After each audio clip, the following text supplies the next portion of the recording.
नमस्कार, स्वागत है आप सभी का ज्ञान सम्मान के मंच पे। हम लोग यहाँ पे ईपीएफओ से रिलेटेड सेट प्रैक्टिस और टेस्ट सीरीज देख रहे थे और इस क्रम में यहाँ पे जो है टोटल आपको 3 टेस्ट जो है या सेट प्रैक्टिस बोल सकते हैं हम लोग देख चुके हैं। इसके अलावा एक हम लोग प्रीवियस ईयर क्वेश्चन का जो है पिछला लेक्चर में यहाँ पे वीडियो देखे थे। ये आपका संपूर्ण जो है एनालिसिस किया गया है कि किस सेक्टर से कितना क्वेश्चन बनते हैं, कैसे कैसे क्वेश्चन बनते हैं और किस नेचर के जो है किस प्रकृति के क्वेश्चन जो है आपके ईपीएफओ के एग्जाम में पूछा जाएगा। सारा कुछ हम लोग डिटेल में डिस्कशन यहाँ पे किए हैं। आज हम लोग देखेंगे इंडस्ट्रियल रिलेशंस और लेबर लॉ से रिलेटेड जो है एमसीक्यू, जो आपके प्रीवियस ईयर में आज तक पूछे जा चुके हैं, काफ़ी इंपॉर्टेंट है। तो टोटल आज तक जितने क्वेश्चन पूछे जा चुके हैं, सारा का यहाँ पे हम लोग कलेक्शन जो है देखने वाले हैं। ये जो हम लोग देख रहे हैं जहाँ से क्वेश्चन, ये आपका यूथ जो है कंपटीशन टाइम से है, आप चाहें तो इसे ले सकते हैं। चलिए, इसके अलावा जो है पीडीएफ वगैरह चाहिए तो आप लोग टेलीग्राम ग्रुप जो है ज्वाइन कर लेंगे, लिंक को आपको दिया गया है।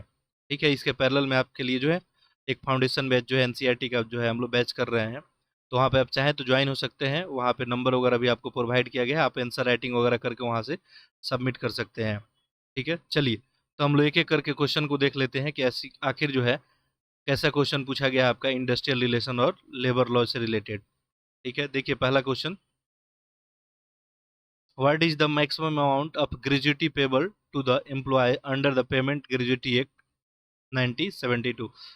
उपदान संदाय अधिनियम 1972 के अधीन कर्मचारियों को देय उपदान की अधिकतम राशि कितनी है? ठीक है, अधिकतम राशि की बात करें तो ये रखी गई है आपको 20 लाख रुपया। ठीक है, याद रखेंगे अधिकतम कितनी राशि रखी गई है, 20। इसका एक्सप्लेनेशन भी देख सकते हैं। आपका जो ग्रेजुएटी अधिनियम संशोधन 2019 है,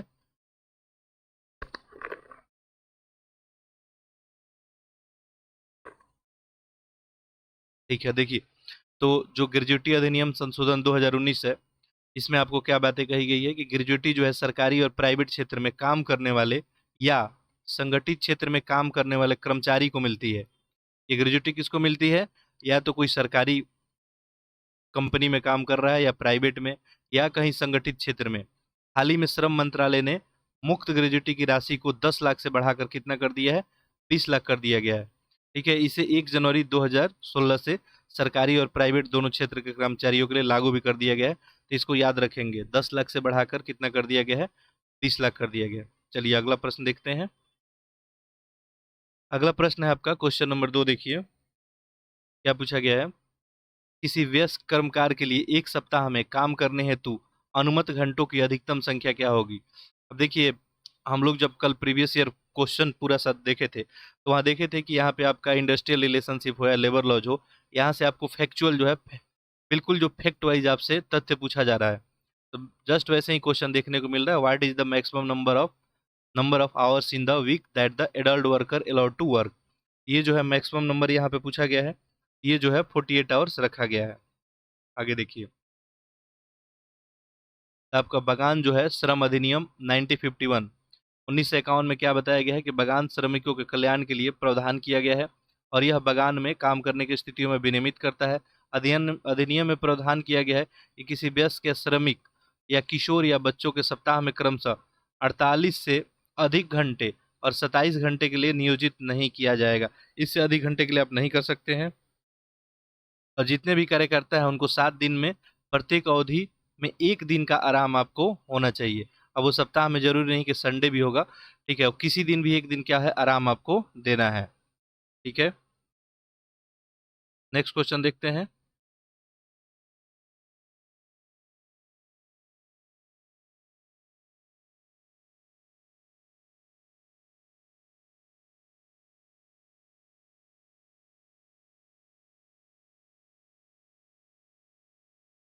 चलिए नेक्स्ट देखते हैं हम लोग।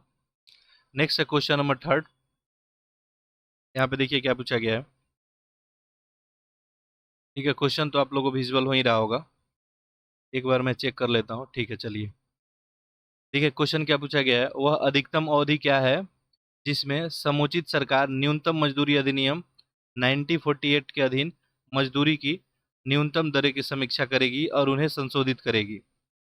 What is the maximum period in which appropriate the government shall review and revise the minimum rates of wages under the Minimum Wages Act 1948। तो मिनिमम जो है कितना साल बाद जो है इसका रिव्यू किया जाता है, ये आपसे पूछा गया है। मिनिमम जो है आपको 5 साल में इसका रिव्यू किया जाता है, तो आंसर यहाँ पे डी बन जाएगा। यहाँ पे देख सकते हैं आप, न्यूनतम जो है मजदूरी अधिनियम 1948 भारत की संसद द्वारा पारित एक श्रम कानून है, जो कुशल और अकुशल श्रमिकों को दी जाने वाली मजदूरी का क्या करता है, निर्धारण करता है। तो न्यूनतम मजदूरी मतलब कम से कम जो है, इससे कम आप मजदूरी नहीं दे सकते हैं। तो 1948 की बात की गई है, भारत की संसद द्वारा पारित किया गया है श्रम, एक श्रम कानून है, जिसमें चाहे वो कुशल हो या अकुशल हो, स्किल्ड हो या अनस्किल्ड श्रमिक हो, इनको दी जाने वाले मजदूरी का निर्धारण नहीं करता है। यह अधिनियम सरकार को विनिर्दिष्ट रोजगारों को कार्य कर रहे कर्मचारियों के लिए न्यूनतम मजदूरी निर्धारित करने के लिए प्राधिकृत करता है, और इसमें 5 वर्षों के अंतराल पे पहले से निर्धारित न्यूनतम मजदूरी की समीक्षा करने और उनके संशोधन करने का प्रावधान है। तो अगर चाहे गवर्नमेंट, ठीक है, तो आप क्या करेगी, इसका समीक्षा करके और इसे बढ़ा सकती है। ठीक है, चलिए अगला क्वेश्चन देखते हैं। ये क्वेश्चन नंबर आपका 3 हो गया था। तो बहुत अच्छे अच्छे क्वेश्चन पूछे गए हैं और फिर ये रिपीट किए जा सकते हैं सब क्वेश्चन। देखिए क्वेश्चन नंबर 4 क्या है, देखिए, who is the adolescents age for the factories act 1948। कारखाना अधिनियम 1948 के अनुसार कुमार कौन है। अच्छा, इसको लेके हम कोशिश करेंगे कि ये जो आपका टॉपिक है लेबर लॉज है या इंडस्ट्रियल जो है रिलेशनशिप की बात की जा रही है, इसको लेके देखेंगे तो एक आपको वीडियो जो है बनाने के प्रयास करेंगे। आप लोग कमेंट बॉक्स में लिखेंगे कितने लोग इंटरेस्टेड हैं, इसका जो है आप स्टडी चाहते हैं। यदि आप कमेंट बॉक्स में यस लिखते हैं तो फिर आगे इसके ऊपर हम काम करेंगे। बाकी चलिए अभी क्वेश्चन हम लोग देख लेते हैं। तो आपको कारखाना अधिनियम 1948 के अंतर्गत बताना है कुमार कौन होता है। ठीक है, ऑलरेडी हम लोग 2021 में चूंकि प्रश्न पूछा गया था, तो इसके ऊपर हम लोग बात किए थे।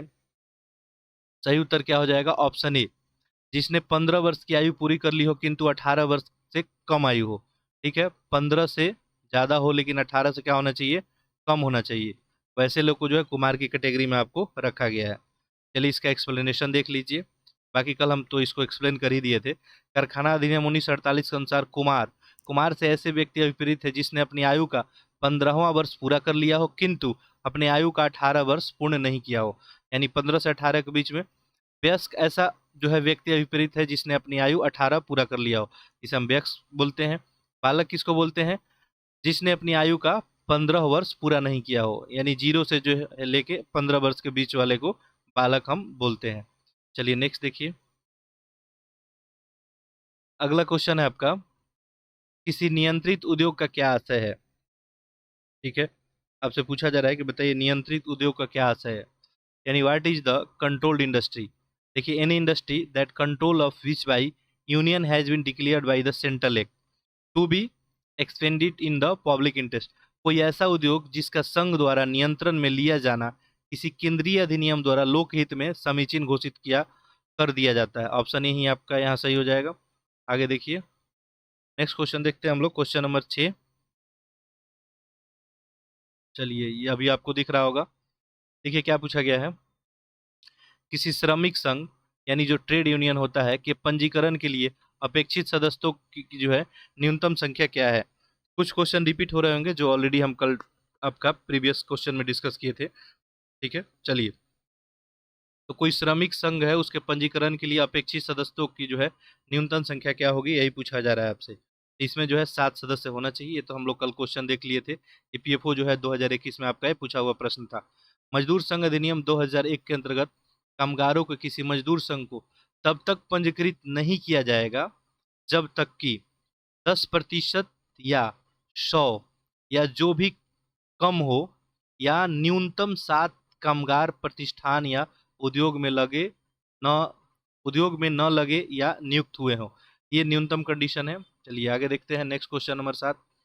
देखिए क्या पूछा गया है, ट्रेड यूनियन अधिनियम 1926 के उपबंध के अंतर्गत निम्नलिखित में से किस किन विवादों को व्यवसाय विवाद भी माना जाता है, ये आपसे पूछा गया है। देखिए, तो यहाँ पे चलिए इसको मिनिमाइज थोड़ा कर देते हैं, हम जूम इन कर लेते हैं। अब आपको दिख रहा होगा यहाँ पे 3 ऑप्शन दिया गया है। पूछा जा रहा है व्यवसाय विवाद के अंतर्गत जो है किनको हम लोग सम व्यवसाय विवाद से कौन संबंधित है। ये देखिए यहाँ पे नियोजक यानी एम्प्लॉयमेंट हो गया, non employment, condition of labour, ये सारे लोग को इसके अंतर्गत रखते हैं। ऑप्शन यहाँ पे क्या बनेगा, सी बनेगा। एक्सप्लेनेशन देख सकते हैं आप यहाँ पे। देखिए, व्यवसाय विवाद से नियोजक और कर्मकारों के बीच का या कर्मकारों के बीच का या नियोजक और नियोजकों के बीच का ऐसा विवाद अभिप्रेरित है जो किसी व्यक्ति के नियोजक या अनियोजक से या नियोजक के निबंधों या श्रम जो है परिस्थितियों से सशक्त हो और कर्मकारों से भी सभी व्यक्ति अभिप्रेरित हो। जो व्यवसाय या उद्योग में नियोजित हो, चाहे वो नियोजक में हो या न हो, जिसके साथ व्यवसाय विवाद उद्भूत, ये सारा कुछ इसके अंदर आता है। अगला देखिए, ये सूची एक को जो है सूची 2 से यहाँ से सुमेलित करना है। चलिए इसको देखते हैं। ये क्वेश्चन भी हम लोग कल किए थे, ठीक है। इसको हम थोड़ा सा जूम इन कर लेते हैं। ये क्वेश्चन हम लोग कल देख चुके थे, ठीक है। तो बाकी हम लोग चूंकि टॉपिक वाइज यहाँ पे काम कर रहे हैं। देखिए, सबसे ऊपर पहला है क्लोजर यानी बंदी। बंदी किसको बोलते हैं? तो कोई भी वैसे नियोजक स्थान है, नियोजन स्थान का अस्थायी रूप से बंद किया जाना ही क्या होता है? बंदी कहलाता है। एक अतः आपका एक ही बनेगा। वर्कमैन किसको बोलते हैं? चाहे कुशल हो या अकुशल अथवा शारीरिक जो है आपका कार्य करने के लिए किसी उद्योग में नियोजित कोई भी व्यक्ति हो, उसे ही क्या कहते हैं? हम कर्मकार या वर्कमैन बोलते हैं, ठीक है। तो जब भी आपको हिंदी में प्रॉब्लम हो, आप अंग्रेजी वाला जरूर पढ़ लेंगे, इससे क्लियर हो जाएगा। सिंपल सिंपल सा कहानी है, तो बी का यहाँ पे 2 ही बनेगा। नेक्स्ट देखिए, हड़ताल, ठीक है। हड़ताल है, देखिए, तो हड़ताल हम किसको कहते हैं? कर्मचारियों द्वारा काम बंद किया कर दिया जाना, ठीक है। कर्मचारी जब काम बंद कर देते हैं, इसी परिस्थिति को हड़ताल बोलते हैं। तो सी का 4 हो गया। बाकी तालाबंदी किसको बोलते हैं? प्रबंधक द्वारा घोषित कार्यस्थल की अस्थायी बंदी, कुछ दिन का अस्थायी बंदी रखा जाता है। यहाँ पे आपका 3 बन जाएगा। बाकी 1 2 4 3 आपका ऑप्शन हो जाएगा। 1 2 4 3 आप देख ही रहे हैं, 1 2 4 3 ऑप्शन ए में है, ठीक है। यहाँ पे देख सकते हैं क्लियरली, बंदी किसको बोलते हैं? किसी नियोजक स्थान या अस्थायी रूप से बंद कर दिया जाना। क्रमकार कुशल या अकुशल, स्किल्ड हो या अनस्किल्ड हो, शारीरिक कार्य करने के लिए किसी उद्योग में अगर नियोजित हुआ हो तो इसको हम कर्मकार कहते हैं, वर्कमैन। हड़ताल किसको बोलते हैं? कर्मचारियों द्वारा काम बंद किया जाना। तालाबंदी, तालाबंदी जो कर्मचारी नहीं, प्रबंधक जो भी मैनेजमेंट है वहाँ का, घोषित कार्य स्थल को अस्थायी रूप से बंदी किया जाना। आगे देखिए, अगला क्वेश्चन पूछा गया है। ये देखिए, आपका ईपीएफओ जो है 2017 का प्रश्न है, ठीक है। क्या पूछा गया है? निर्माण कार्य समिति, सुरक्षा समिति और कैंटीन प्रबंधन समिति किसके उदाहरण है, ठीक है। तो ये जो प्रबंधक में कामगारों की भागीदारी, ठीक है, पूछा था कि वर्क्स कमेटी है या आपका सेफ्टी कमेटी हो गया, या canteen management committee are example of. ये किसका है? प्रबंधन में सारा आता है, चाहे आपका कैंटीन मैनेजमेंट हो, आपका सेफ्टी कमेटी की बात हो, वर्क कमेटी मैनेजमेंट की बात हो, सारा क्या आ जाएगा? प्रबंधन कामगारों में, यानी वर्कर जो है पार्टिसिपेशन इन मैनेजमेंट। ऑप्शन आपका ए ही यहाँ पे सही उत्तर हो जाएगा। चलिए अगला प्रश्न देखते हैं। यहाँ पे जो है हो सकता है 25-30 प्रश्न हो जो आज तक जो इस टॉपिक से पूछे गए हैं, ठीक है। देखिए, लिखा है किसी व्यावसायिक संस्था की सफलता में श्रमिकों का योगदान सबसे ज्यादा होता है। बात सही है। यदि श्रमिक कार्य का संचालन सही तरीके से नहीं करते हैं तो संस्था को हानि का भी सामना करना पड़ता है। श्रमिकों का अपना एक संगठन भी होता है। श्रमिक संगठन प्रबंधन कार्यों में भाग ले सकते हैं, ठीक है। श्रमिकों द्वारा अपने हितों की रक्षा के लिए कई समितियां बनाते हैं। निर्माण कार्य समिति, सुरक्षा समिति, कैंटीन प्रबंधन समिति, प्रबंधन में कामगारों की भागीदारी का ये सब उदाहरण है, ठीक है। ये निर्माण जो है कार्य समिति भी हो सकता है, सुरक्षा समिति भी हो सकता है, कैंटीन प्रबंधन समिति होता है, सारा कुछ इसमें अंडर में आ जाता है, ठीक है। ये भी आपका नेक्स्ट क्वेश्चन देखिए, यहाँ पे ये पूछा गया आपका ईपीएफओ 2017 का क्वेश्चन है। देखिए क्या पूछा जा रहा है यहाँ पे। यहाँ पूछा जा रहा है आपका कि जो है फिलाडेल्फिया घोषणा के अनुसार निम्नलिखित में से कौन सा एक आईएलओ के लक्ष्यों और उद्देश्यों में भाग नहीं है? उसका जो है भाग नहीं है, ठीक है। श्रमिकों का एक वस्तु नहीं, ठीक है। अगला है देखिए, अभिव्यक्ति की स्वतंत्रता के संघ की स्वतंत्रता सतत विकास हेतु। चलिए इसको हम थोड़ा जूम कर देते हैं। नेक्स्ट देखिए, थर्ड ऑप्शन क्या है? किसी भी स्थान पे गरीबी हर एक स्थान पे संपन्नता के लिए खतरा है। चौथा देखिए, गरीबी के खिलाफ जंग के लिए यह आवश्यक है कि प्रत्येक राष्ट्र के अंदर इससे निरंतर उत्साह से लड़ा जाए, जो कि पूरी तरह सरकार का दायित्व है, ठीक है। तो यही आपका क्या हो जाएगा? सही उत्तर हो जाएगा। आपसे यहाँ पे प्रश्न क्या पूछा गया था बताइए? फिलाडेल्फिया घोषणा के अनुसार कौन सा जो है आईएलओ का लक्ष्य और उद्देश्यों का भाग नहीं है, ठीक है। तो ये इसका भाग आपको नहीं है, ठीक है। यहाँ पे देख सकते हैं आपको आईएलओ का 26वें सम्मेलन 1944 में हुआ था, ठीक है। और इसमें जो है सम्मेलन में आईएलओ के लक्ष्य और उद्देश्यों घोषित किया गया था। और प्रश्न में 3 लक्ष्य तो सही है। जैसे देखिए, क्या था इसका उद्देश्य? अभाव के खिलाफ युद्ध जो है प्रत्येक देश के भीतर सतत और ठोस अंतर्राष्ट्रीय जो है प्रसारण द्वारा बेदर्द ताकत है, जिसमें कर्मचारी और नियोक्ता सरकार के लोगों द्वारा बर्बरता के दर्जे का आनंद लेने के लिए सरकार के जो है साथ शामिल होती है। नेक्स्ट क्वेश्चन देखते हैं। बाकी आप लोग कमेंट बॉक्स में कमेंट कर सकते हैं, तो मैं इसी बुक का रेफरेंस रख के यहाँ पे जो है आपको एक्सप्लेन कर दूंगा ये सारी चीज़ें। ठीक है, वो आपका ज़्यादा टाइम नहीं लगेगा। एक पृष्ठ जो है, अगर ये सारे तथ्य देखें हम लोग 2-3 घंटा में कवर कर सकते हैं।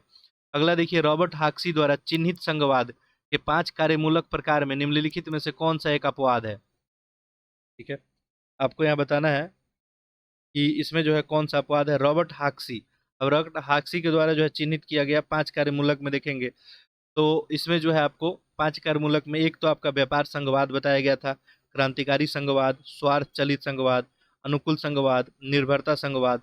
यहाँ पे जो ऑप्शन में देखिए क्या दिख रहा है, विकासवादी, विकासवादी संघवाद का वहाँ बात नहीं किया गया था।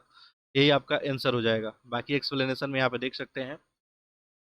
देखिए, रॉबर्ट हाक्सी के द्वारा जो है चिन्हित जो है आपका 5 कार्यमूलक क्या है, एक व्यापार संघवाद है, क्रांतिकारी संघवाद है, स्वार्थ चालित संघवाद है, अनुकूल संघवाद है, निर्भरता संघवाद है। अगला क्वेश्चन देखिए, क्वेश्चन नंबर 12। देखिए यहाँ पे क्या पूछा गया है, निम्नलिखित में से वो कौन सी एक प्रक्रिया है जिसमें किसी औद्योगिक विवाद में शामिल कामगारों और नियोक्ताओं को प्रतिनिधि की एक तीसरी व्यक्ति या व्यक्तियों के समूह के समकक्ष एक साथ लाया जाता है और उसकी मध्यस्थता के द्वारा वह परस्पर संतोषजनक जो है सहमति पे पहुंचते हैं। ठीक है, ऐसा कौन सा आपका मध्यस्थता होता है। ठीक है, तो देखिए इसका जो है सही ऑप्शन हो जाएगा आपका सुलह। सुलह के कंडीशन में होता है, ये आपको पता ही चल गया होगा। ठीक है, प्रक्रिया के बारे में पूछ रहा था जिसमें कोई औद्योगिक विवाद अगर हो रहा है मान लीजिए, और उसमें कामगार कुछ शामिल हैं और नियोक्ता भी है जो आपको नियुक्त करता है। नियोक्ता के प्रतिनिधि के एक तीसरे व्यक्ति, कोई तीसरा व्यक्ति आ रहा है, एक तरफ देखिए नियोक्ता है और एक तरफ कामगार है, एक तीसरा व्यक्ति आ रहा है और उसके समक्ष जो है एक साथ लाया जा रहा है और मध्यस्थता कराया जा रहा है, तो इसे सुलह ही कहते हैं। सिंपल सा क्वेश्चन था, क्वेश्चन देखने में बड़ा था, बाकी क्वेश्चन छोटा था, देख सकते हैं। औद्योगिक विवाद अधिनियम 1947 के अनुसार कामगार और नियोक्ता के बीच अगर कोई विवाद का समाप्त करने के लिए एक मध्यस्थ कार्य करते हैं। ठीक है, जो भी नियोक्ता है और कामगार है उनके बीच अगर कोई विवाद होता है और उसको समाप्त करने के लिए, तो इस विवाद को हम लोग क्या बोलते हैं, सुलह बोलते हैं। भारत में औद्योगिक विवाद अधिनियम 1947 के अंतर्गत 2 सुलह मशीनरी की स्थापना की गई है, एक सुलह पदाधिकारी की और एक सुलह बोर्ड की। अगला देखिए, क्वेश्चन नंबर 13। ये भी ईपीएफओ जो है आपका 2017 का प्रश्न है।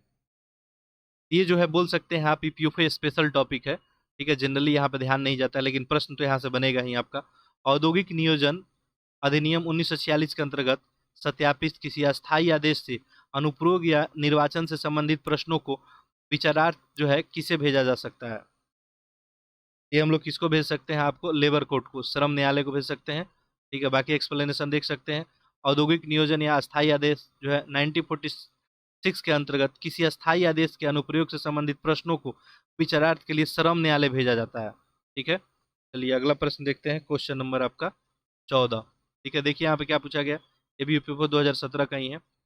ऐसे संघ को क्या कहा जाता है जिसकी सदस्यता में बहुत से उद्योग, रोजगार और शिल्पकारों में कार्य करने वाले कामगारों को शामिल किया जाता है। ठीक है, ऐसे उद्योग को जो है हम लोग क्या नाम देते हैं, ये पूछा जा रहा है। इसको हम लोग सामान्य संघ बोलते हैं, जनरल यूनियन। ठीक है, जिसमें सदस्यों में बहुत से उद्योग होते हैं, रोजगार और शिल्पकारों के कार्य वाले कामगार भी शामिल होते हैं। देख सकते हैं यहाँ पे, ऐसे संघ जिसकी सदस्यता बहुत से उद्योग, रोजगार, शिल्पकारों में कार्य करने वाले कामगार को शामिल किया जाता है, इन्हें हम क्या बोलते हैं, सामान्य संघ बोलते हैं। सामान्य संघ किसी क्षेत्र की संपूर्ण कामगार जनसंख्या के हितों की रक्षा के लिए कार्य करती है। समान संघ बनने की शुरुआत 19वीं सदी के पूर्वार्ध ब्रिटेन में हुई थी। आगे देखिए, क्वेश्चन नंबर 15।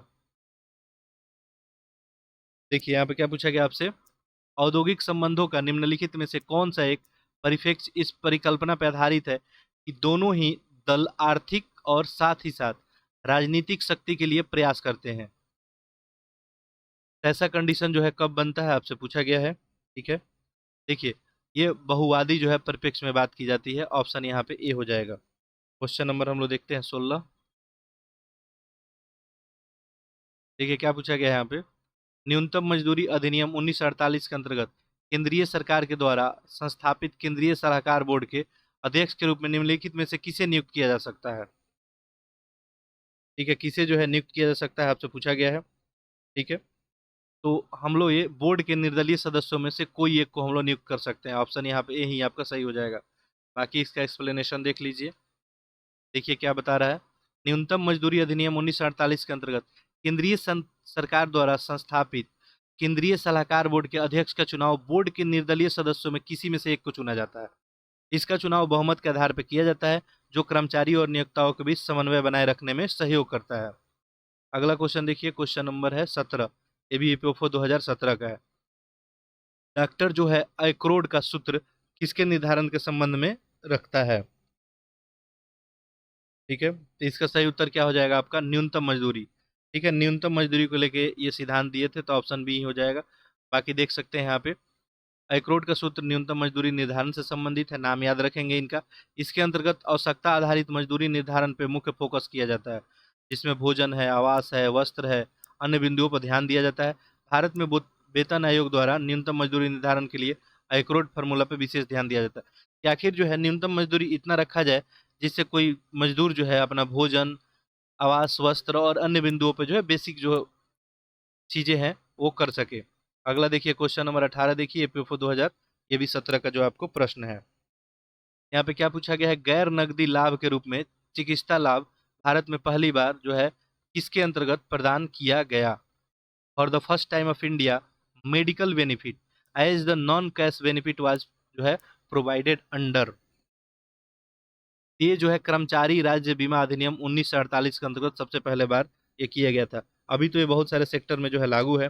इसके लिए एक आपको ईएसआई कार्ड बनता होगा, जो भी कंपनी में काम कर रहे होंगे उन सबको ये बात जो है पता होगा। ठीक है, यहाँ पे देखिए, गैर जो है नकदी लाभ जो है कामगारों को कर्मचारी राज्य बीमा अधिनियम 1948 के तहत पहली बार दिया गया कर्मचारियों के लिए इसके लिए एक कार्ड बनाना पड़ता है, जिसको ईएसआई कार्ड कहते हैं। इसके अंतर्गत चिकित्सा सेवा में शामिल इसे चिकित्सा हित लाभ उपलब्ध करने के। ठीक है, इसमें क्या होता है, जो भी कर्मचारी काम करते हैं उनका कुछ जो है वेजेस पैसा जो है इसमें आपका जमा होता है। जब भी आप बीमार वगैरह पड़ते हैं तो आप इसके अंदर जो हॉस्पिटल है उसमें जाके मुफ्त में आप इलाज कराते हैं। अगला देखिए, क्वेश्चन नंबर 19, ये भी ईपीएफओ 2012 का क्वेश्चन है। निम्नलिखित में से कौन सा आपका कर्मचारी भविष्य निधि और प्रकीर्णन जो है उपबंध अधिनियम 1952 के अंतर्गत नहीं है? ठीक है, पूछा गया है कि which of the following is not covered by the employ जो है provident fund and the miscellaneous provident act 1952। ठीक है, इसमें कौन सा कवर जो है नहीं किया जाता है, ये पूछा जा रहा है।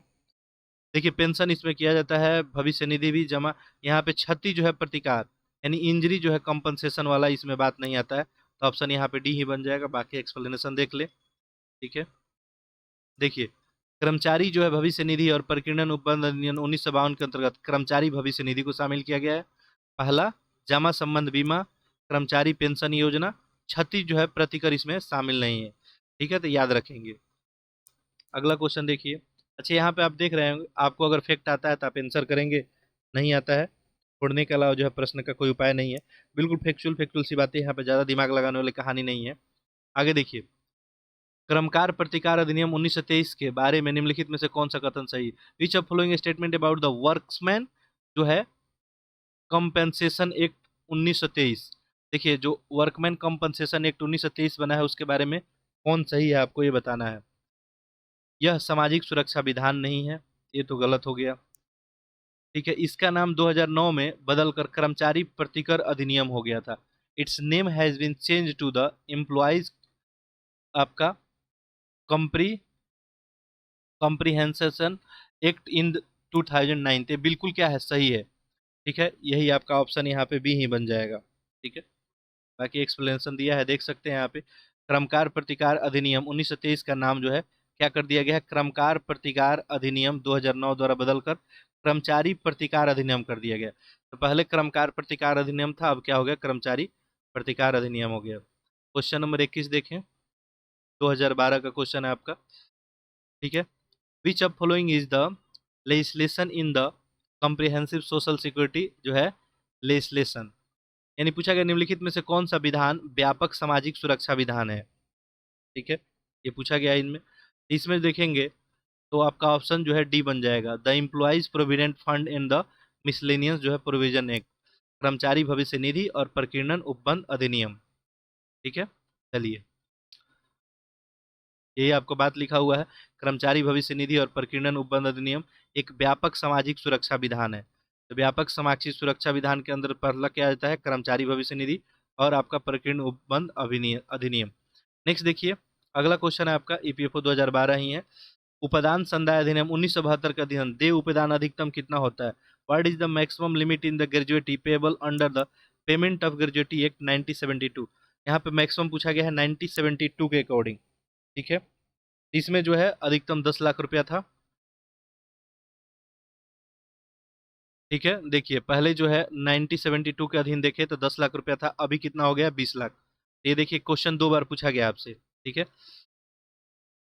नेक्स्ट देखिए, the main objective of minimum wages act 1948 is the safeguard is the interest of the worker engaged इन।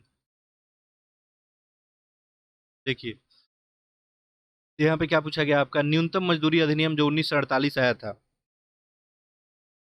इसका मुख्य उद्देश्य जो है क्षेत्रकों में लगे कामगारों के हितों की रक्षा करता है। ये जो असंगठित क्षेत्र में जो लोग लगे हुए हैं, अनऑर्गेनाइज सेक्टर में, उन्हीं का जो है इसके बारे में जो है बात करता है, ठीक है। बाकी एक्सप्लेनेशन देख सकते हैं। न्यूनतम मजदूरी अधिनियम 1948 का मुख्य उद्देश्य है जो भी असंगठित क्षेत्र में लगे कामगारों के हितों का रक्षा करना, उनका शोषण नहीं हो रहा हो, ठीक है, उनको मजदूरी कम नहीं दिया जा रहा हो, ये सब जो है इसका ये रक्षा करता है, ठीक है। आगे देखिए नेक्स्ट क्वेश्चन नंबर 24।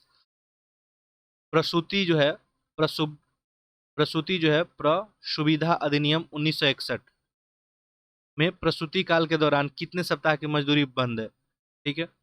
जो मैटरनिटी जो है बेनिफिट एक्ट 1961 की बात की जा रही है, provide for how many weeks wages during the आपको मैटरनिटी पीरियड, मैटरनिटी पीरियड में कितने दिन का जो है वेजेज उनको दिया जाएगा, ठीक है। ये जो है आपको 12 वीक तक का दिया जाएगा, ठीक है। बाकी देख सकते हैं एक नीचे लिखा हुआ है, देखिए प्रसूति जो है प्रसुविधा 1961, इस अधिनियम के अंतर्गत प्रसव से 6 सप्ताह पूर्व और प्रसव के 6 सप्ताह बाद तक महिला कर्मी जो भी है उनको वैतनिक अवकाश प्रदान किया जाता है, अर्थात 12 सप्ताह, ठीक है, टोटल। ये सब है, इसमें और भी कुछ कुछ बातें हैं। कोई भी नियोक्ता किसी महिला कर्मी को प्रसव या गर्भपात के तुरंत बाद 6 सप्ताह तक संस्थान में जानबूझकर नियुक्त नहीं करेगा। पहला। दूसरा देखिए, प्रसव के 10 हफ्ते पहले महिला नियोक्ता से हल्का काम देने का आग्रह कर सकती है वो, ठीक है, ऐसा कर सकती है। बाकी कुछ कुछ और कंडीशन है। किसी भी महिला को जो है मातृत्व लाभ तभी मिलेगा अगर उसने प्रसव से पहले 1 वर्ष में कम से कम 80 दिन अगर काम किया हो तब, ठीक है। नेक्स्ट देखिए, प्रसूति सुविधा अधिनियम 1961 को 2008 में फिर से संशोधित किया गया, ठीक है। तो दो संशोधित करने के बाद अब क्या किया गया है ये आप जरूर याद रखेंगे, ठीक है। केंद्र सरकार ने चिकित्सा बोनस की राशि को 1,000 रुपये से बढ़ाकर कितना 2500 रुपये किया है, ठीक है। नेक्स्ट देखिए, इसके अतिरिक्त दिसंबर 2011 में चिकित्सा बोनस की राशि 2500 से बढ़ाकर अब कितना हो गया है, 3500 कर दिया गया है। ये सब आप ध्यान रखेंगे। क्वेश्चन नंबर 25 देखें, ये भी आपका ईपीएफओ 2012 का क्वेश्चन पूछा हुआ है। देखिए क्या पूछा जा रहा है यहाँ पे, जननी सुरक्षा योजना कार्यक्रम, ठीक है, इसके बारे में आपको बताना है। तो पहला देखिए स्टेटमेंट क्या दिया है, संस्थानिक प्रसव को बढ़ावा देने का प्रयास करता है, बिल्कुल ये बात क्या है, सही है। नेक्स्ट देखिए, माँ को आर्थिक सहायता उपलब्ध कराने का प्रयास करता है, ये भी क्या है आपको, प्रसव के खर्च को पूरा करने के लिए, ये भी सही है। सगर्भता और प्रसूति कारण मजदूरी में हुई हानि को संभरण का प्रयास करता है, तो ऐसा इसमें बात नहीं है, तो यहाँ पे क्या हो जाएगा, 1 और 2 हो जाएगा, ऑप्शन आपका ये बन जाएगा, ठीक है। तो ये आपका जो है 25 क्वेश्चन जो आज तक जो है इस टॉपिक से पूछे जा गए थे ये था। इसके बाद हम लोग फिर जो है नेक्स्ट इससे रिलेटेड जो भी आपका बहुत अच्छा क्वेश्चन होगा हम सारा कुछ करा देंगे। टॉपिक वाइज आपको जो भी प्रीवियस ईयर क्वेश्चन पूछे गए हैं वो मैं आपको यहाँ पे करा दूंगा, ताकि एग्जाम में आपको जाने से पहले इस सब क्वेश्चनों को देख कर डर ना लगे और ये टॉपिक वगैरह कवर कर लें। बाकी ये टॉपिक आपको यदि पढ़ना है, ठीक है, ईपीएफओ से रिलेटेड, आप टॉपिक का नाम भी लिख सकते हैं कमेंट बॉक्स में, ठीक है। यदि आपको मैथ में प्रॉब्लम है, रीजनिंग में प्रॉब्लम है, या मान लीजिए जीएस का कोई सब्जेक्ट ही आपको रिवीजन करना है तो आप लिख सकते हैं। मैक्सिमम लोग यदि कमेंट करेंगे तब मैं यहाँ पे कराऊंगा, ठीक है। तो आप इस बात का ध्यान में रखेंगे, तो लेक्चर को अधिक से अधिक लोगों में शेयर कर दें, ठीक है। अब आपके एग्जाम में महज कुछ ही दिन जो है शेष है, ठीक है। तो लास्ट टाइम लेकिन बहुत इंपॉर्टेंट होता है, तो यहाँ पे 20+ दिन कुछ शेष है आपके एग्जाम में अभी। तो ऐसे में जो है आप यदि बहुत अच्छा तैयारी करते हैं तो आप एग्जाम में बहुत अच्छा परफॉर्म कर सकते हैं। चलिए, तो लेक्चर को आप लोग शेयर करते रहिए, चैनल को सब्सक्राइब करते रहिए। कमेंट बॉक्स में आप यस लिख दीजिएगा अगर ये टॉपिक आप पढ़ना चाहते हैं। जिस टॉपिक से रिलेटेड अभी हम क्वेश्चन किए थे इसका हम सारा थ्योरी पार्ट आपको जो है कोशिश करेंगे कवर करा देंगे, ठीक है। चलिए, तो नेक्स्ट में हम लोग मिलते हैं, तब तक के लिए आप सभी का बहुत बहुत धन्यवाद।